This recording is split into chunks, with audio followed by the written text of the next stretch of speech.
విద్యార్థినిపై జరిగిన అత్యాచారం హత్యను నిరసిస్తూ హైదరాబాద్ కుక్కట్పల్లిలో నిరసన కార్యక్రమం చేపట్టారు. ఈ నిరసనలో భాగంగా కుక్కట్పల్లి ఓమ్ని హాస్పిటల్ నుంచి చౌరస్తా వరకు డాక్టర్లు ర్యాలీ నిర్వహించారు. ఐఎంఏ పిలుపు మేరకు డాక్టర్లంతా ఈ నిరసనలో పాల్గొన్నారు.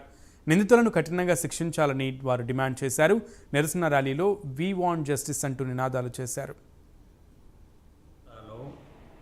ఇటీవల ఒక గవర్నమెంట్ హాస్పిటల్లో ఒక మహిళా వైద్యురాలిపై అఘాయిత్యం జరిగి హత్య చేయబడింది.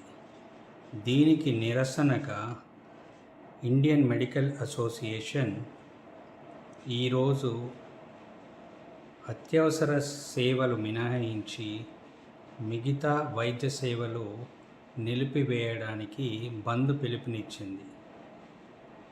ఈ బంద్ పిలుపుని స్వాగతిస్తూ మేము ఓమ్ని హాస్పిటల్ తరఫున ఇక్కడ పనిచేసే వైద్యులం కానీ మిగతా హెల్త్ కేర్ స్టాఫ్ కానీ ఈ వెస్ట్ బెంగాల్లో జరిగిన సంఘటనకు నిరసనగా ఈరోజు అత్యవసర వైద్య సేవలు మినహా మిగతా నాన్ ఎమర్జెన్సీ సర్వీసెస్ అన్నీ 24 గంటల పాటు నిలిపివేస్తున్నాం. వెస్ట్ బెంగాల్లో జరిగిన ఈ సంఘటన ఒక మహిళా వైద్యురాలిపై అఘాయిత్యం మరి హత్య జరగడం చాలా హీనమైన చర్య. దీన్ని వైద్య ప్రపంచం అంతా ఖండిస్తుంది.